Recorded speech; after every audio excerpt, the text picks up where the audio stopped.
اور تیسری بات یہ ارشاد فرمائی کہ کوشش کرے کسی نہ کسی اللہ والے کی مجلس میں آنا جانا رکھے۔ حضرت حاجی امداد اللہ مہاجر مکی صاحب رحمۃ اللہ علیہ فرمانے لگے کہ اللہ والوں سے تعلق کا سب سے بڑا فائدہ یہ ہوتا ہے کہ بندے کا خاتمہ ایمان پر ہوتا ہے۔ اللہ والوں سے تعلق کا سب سے بڑا فائدہ یہ ہوتا ہے کہ بندے کا خاتمہ ایمان پر ہوتا ہے۔ اور پھر اللہ والے ہوتے کون ہیں؟ حدیث شریف میں آتا ہے کہ اللہ والے وہ ہوتے ہیں کہ جن کے چہرے کو دیکھ کر خدا یاد آ جائے، جن کا عمل ایسا ہو جو خود بھی سنتوں پر عمل کرنے والے اور اپنے پیچھے چلنے والوں کو بھی سنت پر لانے والے ہوں۔ ہمارے ہندوستان میں، بس آخری واقعہ سنا کر بات ختم کرتا ہوں، ہمارے ہندوستان کے مشہور شاعر تھے جگر مراد آبادی۔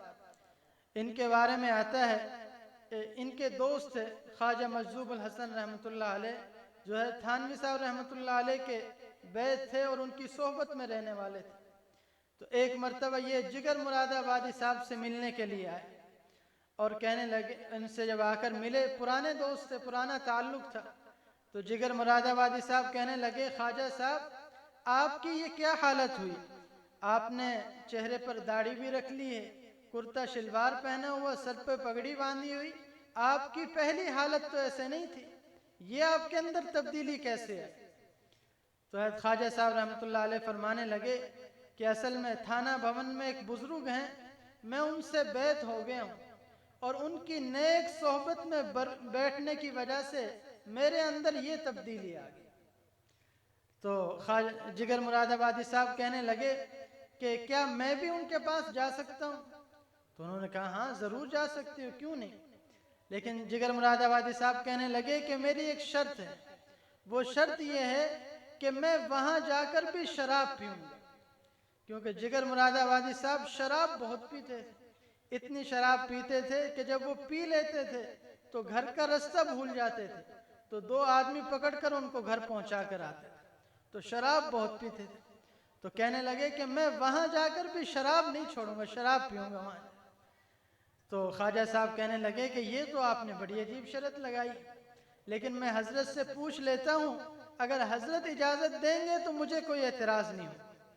تو خواجہ صاحب نے حضرت تھانوی صاحب رحمۃ اللہ علیہ کو خط لکھا کہ اس طرح جگر مراد آبادی صاحب آپ کے پاس آنا چاہتے ہیں، لیکن ان کی شرط یہ ہے کہ وہ یہاں آ کر بھی شراب پئیں۔ حضرت تھانوی صاحب رحمۃ اللہ علیہ نے بڑا عجیب جواب لکھا، فرمانے لگے کہ آپ جگر مراد آبادی صاحب سے کہیں، جگر صاحب آپ تو پھر مسلمان ہیں، جگر صاحب آپ تو پھر مسلمان ہیں، ہمارے حضور تو وہ تھے کہ جن کے گھر میں کافر بھی آ کر مہمان بنا کرتے تھے، آپ ضرور تشریف لائیں، لیکن خانقاہ ایک اسلامی ادارہ ہے، ہم یہاں آپ کو شراب پینے کی اجازت نہیں دیں گے، ہم آپ کو اپنے گھر میں مہمان بنائیں گے، وہاں جتنی چاہیں آپ شراب پئیں، آپ کو اجازت ہو۔ تو جگر صاحب بڑے حیران ہوئے کہ کیا اللہ والے اتنے شفیق ہوتے ہیں؟ تو چنانچہ فوراً ہی اس وقت چل دی اور وہاں گئے اور حضرت تھانوی صاحب رحمۃ اللہ علیہ کی خدمت میں بیٹھے، بس کچھ ہی دیر بیٹھے تھے کہ دل کی کایا پلٹ گئی اور کہنے لگے حضرت کہ میرے لیے 4 دعائیں کر دیں، میرے لیے 4 دعائیں کر دیں۔ کہنے لگے کہ سب سے پہلے میرے لیے دعا یہ کریں کہ میں داڑھی رکھ لوں، دوسری دعا یہ کر دیں کہ میں حج کر لوں، اور پہلی دعا یہ کر دیں کہ میں داڑھی رکھ لوں، اور دوسری دعا یہ کریں کہ میں حج کر لوں، اور تیسری دعا یہ کریں کہ میرا خاتمہ ایمان پر ہو جائے، اور چوتھی ایک دعا مجھ سے ابھی بھول گئی۔ تو یہ کہنے لگے کہ یہ دعائیں میرے لیے کر، ہاں چوتھی یہ کہا کہ میں شراب چھوڑ دوں۔ تو حضرت تھانوی صاحب رحمۃ اللہ علیہ نے فوراً ہاتھ اٹھائے اور ان کے لیے 4 دعائیں مانگی اور بس کچھ ہی دیر بیٹھے اور بیٹھ کر گھر واپس آئے۔ بس اس نیک صحبت کا اثر یہ ہوا، کہتے ہیں اللہ والے وہ گناہ کو چھڑواتے نہیں ہیں، بلکہ ان کی نیک صحبت کی برکت سے گناہ کی نفرت دل میں بیٹھ جائے، وہ خود بخود چھوڑ دیتے۔ چنانچہ جگر مراد آبادی صاحب واپس آئے اور آتے ہی شراب چھوڑ دی۔ اب سال ہا سال کا معمول ایک دم سے شراب چھوڑی، سخت بیمار پڑ گئی، اتنے بیمار پڑے کہ چارپائی سے اٹھنے کے قابل نہ رہے۔ ڈاکٹر حضرات آئے، کہنے لگے جگر صاحب آپ تو ہماری پوری قوم کا سرمایہ ہیں، آپ نے ایک دم سے شراب چھوڑ دی ہے، آپ تھوڑی تھوڑی شراب پیتے رہیں تاکہ آپ کچھ عرصہ مزید زندہ رہ سکیں۔ جگر صاحب نے پوچھا کہ اگر میں شراب پیوں گا تو میں کتنا عرصہ مزید زندہ رہ سکتا ہوں؟ ڈاکٹر حضرات کہنے لگے یقینی علم تو ہمیں نہیں ہے لیکن 8-10 سال مزید زندہ رہ سکے۔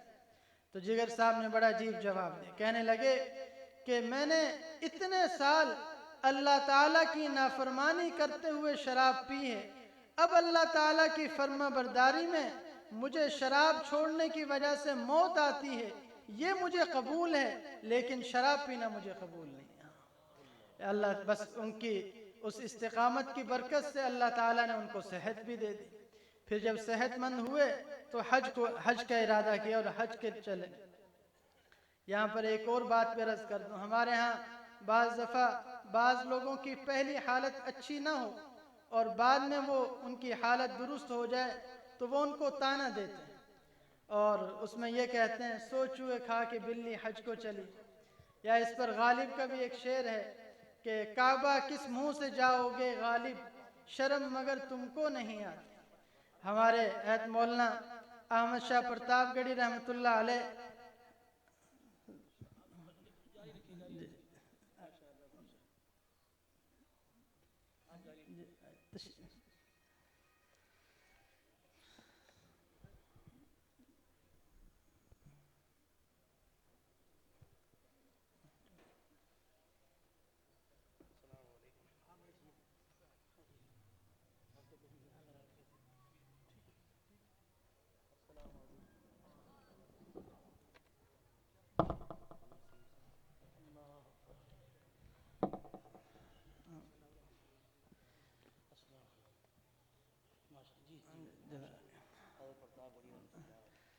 ہمارے حضرت مولانا شاہ احمد پرتاپ گڑھی رحمۃ اللہ علیہ حضرت فرماتے غالب کا یہ جو شعر میں نے پہلے سنایا کہ کعبہ کس منہ سے جاؤ گے غالب، شرم مگر تم کو نہیں آتی۔ ہمارے حضرت مولانا شاہ احمد پرتاپ گڑھی رحمۃ اللہ علیہ فرماتے کہ غالب کا یہ شعر غلط ہے، میں اس کی جگہ پر یوں کہتا ہوں کہ میں اسی منہ سے کعبہ جاؤں گا، شرم کو خاک میں ملاؤں گا، ان کو رو رو کے میں مناؤں گا، اپنی بگڑی یوں بناؤں گا۔ کہ میں اسی منہ سے کعبہ جاؤں گا، شرم کو خاک میں ملاؤں گا، ان کو رو رو کے میں مناؤں گا، اپنی بگڑی یوں بناؤں گا۔ شرم تو گناہ کرنے میں کرنی چاہیے تھی، توبہ کرنے میں کیوں شرم؟ اس لیے کوئی بھی بڑا سے بڑا گناہ ہو جائے توبہ کرنے میں شرم نہ کرنا۔ اور پھر جگر صاحب چنانچہ حج کے اس وقت حج کا سفر لمبا ہوتا تھا 4-5 مہینے کا، تو پورے حج کے سفر میں داڑھی نہیں کٹوائی، تو واپس آئے تو پوری مکمل داڑھی تھی۔ تو کہنے لگے کہ میں نے حضرت تھانوی صاحب رحمۃ اللہ علیہ سے اپنے لیے 4 دعائیں کروائی تھیں اور 3 کو قبول ہوتے ہوئے اپنی آنکھوں سے دیکھ لیا ہے، اور امید ہے کہ اللہ تعالیٰ 4تھی دعا کو بھی قبول فرمائیں گے اور میرا خاتمہ ایمان پر ہوگا۔ تو یہ بزرگوں کی نیک صحبت کی برکت ہے۔ اس لیے کوشش کرنی چاہیے کہ کسی نہ کسی اللہ والے سے تعلق قائم کرے، ان کی نیک مجلس میں آنا جانا رکھے، اس کی برکت سے انشاءاللہ اللہ تعالی ہمارا اور ہماری نسلوں کے ایمان کی حفاظت فرمائیں گے۔ اللہ تعالیٰ سے دعا ہے ہم سب کو عمل کی توفیق عطا فرمائے، ہماری دنیا بھی اچھی بنائے، ہماری آخرت بھی اچھی بنائے۔ ماشاءاللہ یہاں پر مسجد اور مدرسے کا سنگ بنیاد رکھا گیا، اللہ تعالیٰ اس کو اپنی بارگاہ میں قبول فرمائے۔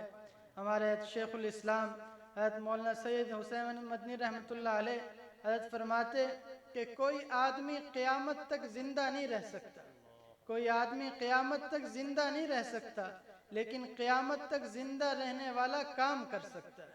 فرمایا وہ یہی صدقہ جاریہ والا عمل ہے، کوئی مسجد بنوا دی، مدرسہ بنوا دیا، مسافر خانہ بنوا دیا کہ وہ دنیا سے چلے بھی گئے انشاءاللہ ان کو ثواب مسجد مدرسے کا قبر میں پہنچتا رہے گا۔ اللہ تعالیٰ سے دعا ہم سب کو عمل کی توفیق عطا فرمائے۔